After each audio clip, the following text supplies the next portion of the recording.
much. Thank you. It's wonderful to be here tonight, and thank you for coming. When I think about this award, and I want to thank Muchi Jepa and Pulam Lamai, who are the founders of this organization, and it was their idea to do this, and I believe Zeph is on the board as well. It's a great reflection about the work that has been done historically, and I want to say something about that, but I also want to open it up, both my comments and our discussion, to where we're going in the future. And actually, Joe, you don't have to worry too much about, what I'm going to say or one of us stealing the other's comments. We always joke about this, too much overlap, because it was Muchi Jepa who decided what we were supposed to talk about tonight. And in my case, he asked me to talk about communism in Albania.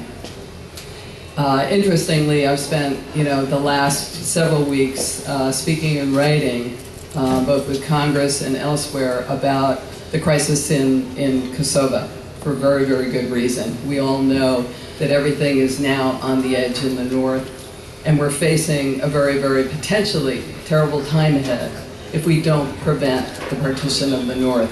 We're all going to need to be focused on it. And it's actually because of that for years we've had to spend less time on what was happening in Albania.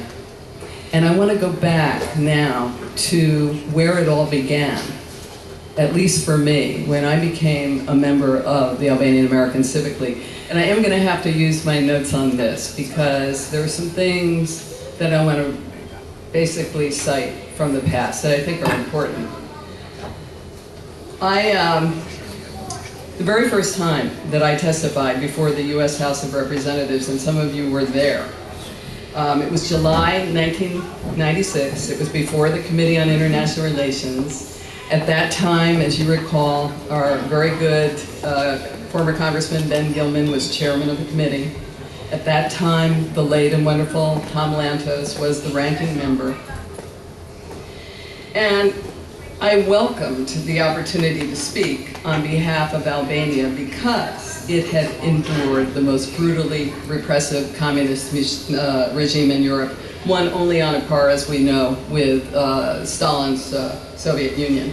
And it had done so for 45 years after World War II.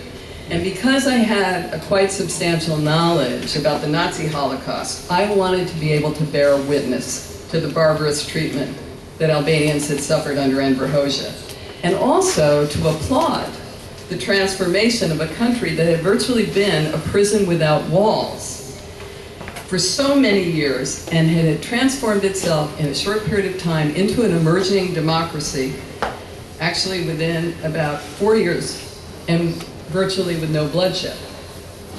I had visited Albania in 1995, and we should, by the way, stop and cite here a very important fact, and that is that Joe DioGuardi and the late Congressman Lantos, as you know, were the first U.S. officials in 50 years to enter the country. They did that in 1990, and they need to be credited for starting the process of bringing the wall down.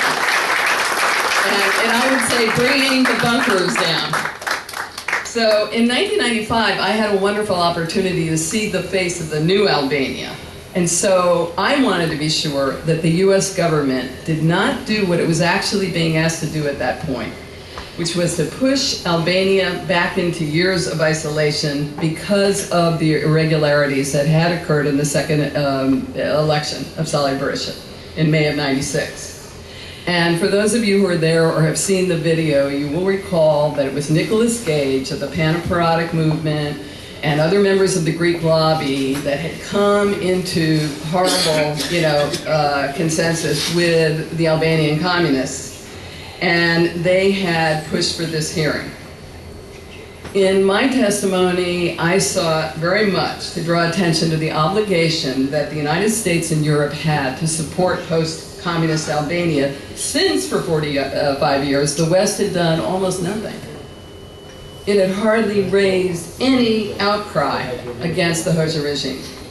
And I think we can all say the hearing was historic because we can rightfully say the Albanian American Civic League convinced the US government not to place economic sanctions against Albania. That's what they were about to do. And to go to their European friends and make sure that Albania wasn't expelled from the Council of Europe. That was a very important moment. And so today, years later, 21 years in the making, it's very, very sad for me to reflect on the fact that Albania today is actually a democracy in name only. Of course, it's never returned to the Hoxha era, where we had, thousands of civilians tortured in prison, executed, deemed enemies of the state. But nevertheless, and we all know this, and this is not, an easy discussion, but I think we have to have it. Albania has been locked in a power struggle between the Democratic Party and the Socialist Party, and the people are being defeated. The West can certainly be criticized, and should be, for looking the other way, as Albania has done its bidding in the Balkans, and they've done that all, certainly ever since the war in Kosovo. But in the end, it's the Albanian political elite that's responsible for massive corruption, lack of rule of law, lack of free press, and the economic impoverishment of the majority. The Democratic Party has always claimed the anti-communist label, and the diaspora has upheld that image. It's helped to uphold it. And for a long time, it deserved to have that. But in the last few years, it has become clear that both parties have enriched themselves, and the public outcry against corrupt elites finally came to a crescendo last January. You'll remember that, when the demonstration in Tirana turned violent, and there were 3 people dead, 39 wounded, and yes, to be sure, the Socialist Party's leader, actually, the leader, Edi Rama, was behind the demonstration. But we all need to realize that the crowd of 20,000 people came from all political parties. They wanted to protest the unpunished corruption of politicians and the ever-worsening economy. Now we see that Berisha and Rama are in a standoff. This year's elections, this past year, was full of irregularities. Albania's admission to the EU has been put on hold. Albanian citizens are in a siege mentality. Last February, as a result, I published an article about the situation in Balkan Insight. It was called Albanians Stand at a Perilous Crossroads. And I said, Albania is still run by former communist officials, that includes the DP, and that the patronage and control of both business and media sectors by both parties makes it very difficult for newcomers to enter into politics. I call for the end to the pattern of confrontational politics, void of principles and values, which has, in fact, thwarted unity and progress since the fall of communism. And I argued that it was very, very important that if the current officials were not going to change, that there had to be a new day, an opening, to allow a new generation to come into the political arena and really produce a productive future for all Albanians in Albania with the rest of Europe. And I also admonished the West in this article to stop trying to maintain stability at all costs, but instead to support the Albanian population's yearning for democracy and economic vitality. I'm sad to report that while many Albanians here and abroad wrote back to me or called me to praise this article, for the first time in 17 years of work, I received hate mail in huge amounts. And guess where that hate mail primarily came from? Primarily came from people in the diaspora. And all too many of them were from the Democratic Party, and I understood how they felt. But I also understood that, and by the way, these were not people who've been, inside Hoxha's jails. Nobody in that category was complaining. But I think that's something we have to realize, and it's sad, and we have to do something about that, and I'll get to that in a minute. Then in August, I don't know whether you all saw this, but Dimitar Bechev, he's the head of the Sofia office of the European Council on Foreign Relations, wrote this incredible article called The Protracted Death of Democratic Albania. He said in it, and I'm going to quote this, Berisha and Rama together have done more to destroy their country's project than any other post-communist leaders in Europe. and that Albania's people have endured hardship like no other in the communist bloc with an entrepreneurial energy, nevertheless, that is often more American than European, and they deserve better. They deserve better than their vote-rigging leaders have offered. This is now coming from a Bulgarian. And Bechev called on Europe to take a different stance with Tirana than they had done until now, and I would say the United States should do the same. So, meanwhile, I think we in the diaspora have to take a more critical and nuanced stance, and we owe it to all those who suffered and died under communism in Albania. I have come to the conclusion in recent months, and many people have tried to dissuade me of this conclusion in the past, that the biggest mistake in post-communist Albania was that the criminals of the Hoxha era were never brought to trial. Number one. And two, that there was no Truth and Reconciliation Commission process ever engaged in so that the victims could tell their story.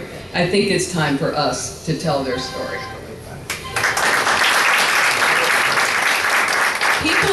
People like to forget that Salih Berisha was Enver Hoxha's physician, and I'm sure that's why he wanted to avoid any public scrutiny of his life under the regime. To this day, he has not opened up the communist archives for national examination. I think this has to change. Burying the communist past has brought neither justice nor healing to those who suffered, and if anything, it has continued their suffering, just as the Jewish survivors of the Holocaust were forced to remain silent for years, until Israel finally sought to reveal the traumatic legacy and to shock the conscience of the world. We need to start by getting a full accounting as possible from the Albanian government of the names of those who were persecuted, imprisoned, tortured, and executed by the Hoxha regime.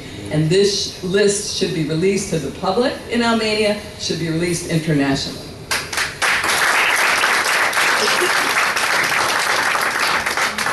One of the great satisfactions of my life, I have to say, came, and things come in the strangest way sometimes, I'm sure we would all agree.